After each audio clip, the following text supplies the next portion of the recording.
Hey, it's Natalie MacNeil, and you are watching the Maverick series on She Takes on the World TV. In this episode of the series, I'm taking you behind the scenes of my trip to Necker Island one last time, on an adventure into a world of infinite possibilities and limitless potential. Take a look.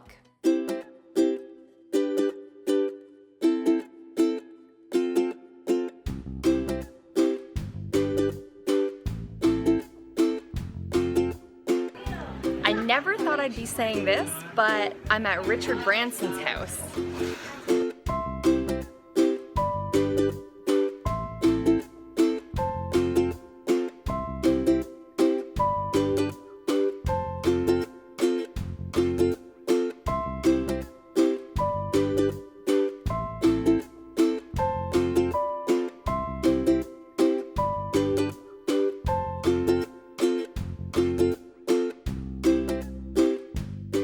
I'm back with my Necker roomie Diana house of tiny devotions, and we're getting ready to leave Necker Island, sadly.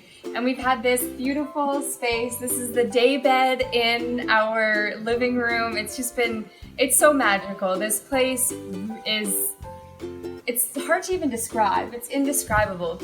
Those in our group just say that it gets into your soul. And the more that you come back, the deeper it sinks into your soul, which I think is... There's been so many amazing people here, like Princess Diana came here. There's just been a lot of, politicians and elders and actors and business people, and I really feel like they've infused the energy here with so much magic and so much power. What was your biggest takeaway?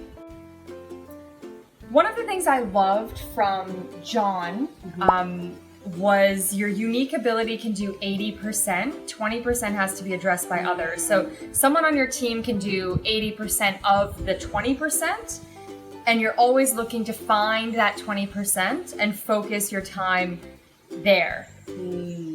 Speaking of John also brought a great lesson. John sold a company called Apple Trees, very successful, and he's really best in the world at building culture. And one of the challenges he kind of put out there to us is having really 100% human organizations with the belief that when your employees are happy, customers are really happy. And I'm definitely leaving Necker Island with a heightened focus of really how can we up-level our employees' experience, which at Tiny Devotions we call internal customers. How can we really up-level it for them to just love working there even more? Yeah, I love that. Another one that I wrote down is the whole discussion on strategy. What is strategy? And there's so many John nuggets, but he says that strategy is a great story told backwards. And that makes a lot of sense. So we were also talking about how all that really matters when it comes to your strategy and your vision is to have that vision for 10 years out and then to know what you're doing for the next 90 days. And everything else, everything in between is unknown. You can't usually plan for it. There's going to be unexpected things that come up, and you can have that greater vision, and then it's your responsibility to focus on those 90 days. And that's how I structure my year, actually. I work in sprints for 90 days at a time, and I like being able to zoom in and focus on one area of the business. I think I get so much more done that way. Do you have a system like that? Do you work in a cycle like that? Do you take on one big thing? It's less structured. It's kind of, I'm always looking at like, where is the place in the business that I can add the most impact? And that is kind of, the biggest area of potential high growth. So kind of leaving Necker, I made a declaration to Natalie before I left that I really personally am going to step up our strategic planning and strategic execution planning, and really start mapping out our whole year. She was explaining how she literally has, 1,000 or how many, what was your number? Yeah, like 1,500. 1,500 tasks, which were the next 1,500 things that her team was executing. And we don't currently do that. We have maybe lists of 20 tasks that each person is working on, but we're constantly replenishing that list. And I thought, wow, how powerful would it be? And how many benefits there would be with like batching and organization if we really, at the end of, it'd probably have to be about October for us before we go into holiday, map out what 2017 is really going to look like. So yeah, I'm really excited to go back and do that. Love it. Do you have any other Necker moments, maverick moments that really stood out? The biggest one, and I'm not sure if we spoke about this on the last video that we did, but really the consistent thread was that, business is great and business is important, but in order to really be extremely successful in business, like you need to take care of your health like it's your job. Health as well. Health is wealth.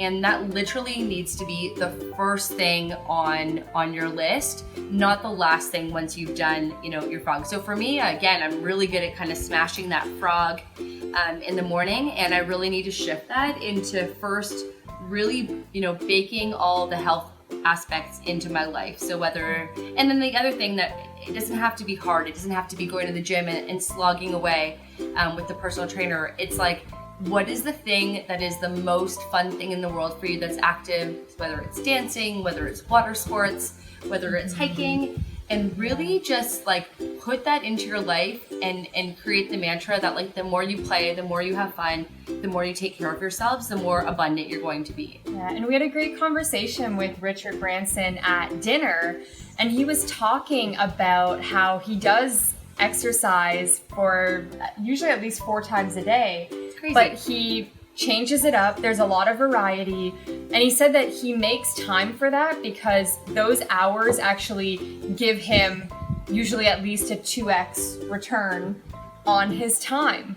So because he's doing that, he's able to focus better when he is working. He's more productive. He just has a lot more energy for the work that he is doing. And I think that's a really good lesson, because if someone as busy as Richard Branson has time to do 4 things a day for his overall well-being, and he will go and play tennis with a tennis pro that he has here on Necker Island. So he's not just going and hitting a few balls, like he's going full out when he is exercising those 4 times a day. And that was a good lesson for me as well. I think like the final one is, and I think like we can't stress this enough, especially to female entrepreneurs, is like we need to learn how to take more risk. Oftentimes, women, we tend to be a little bit more conservative and, value kind of safety and security a little bit more. And you really can't get to the next level if you're always just playing it safe. So this was, again, another, I think you're really good at doing this, and you were really one of the, people who pushed me to like say yes to going on this trip, and I really appreciate that. But yeah, I'm really committed to just going way bigger, not making, dumb risks, but very kind of calculated, thought out risks that lead you to kind of maybe go a little bit outside of your comfort zone, a little bit out of your skill level, and then force you to figure it out and grow. So I love that. Let's do some big things. It's a good way to end it, I think, on that note, is your business, your vision always has to be so much bigger than you, and you expand into it. You take the right risks. Sometimes they don't play out, but you're always expanding into that much bigger vision. And it's been a beautiful time here. And thank you. Oh my gosh. I had such a good time with you. It's sad to leave. Now we have to go fly. And I hope that you've got a lot out of this too. Maybe not as much as we did, but I hope that you can take some of those nuggets and apply them in your business too.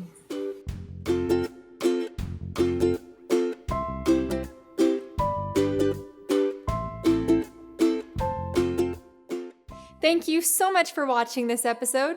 If you liked it, I would love for you to share it. And make sure you're subscribed at shetakesontheworld.com to get all of our downloads and worksheets that go along with the episodes that we create for you. Thanks again for watching, and I'll see you next time on She Takes on the World TV. I hope you liked the episode of She Takes on the World TV you just watched. And if you did, I would love to invite you to take my free 14-day Conquer course to turn your small business into something big.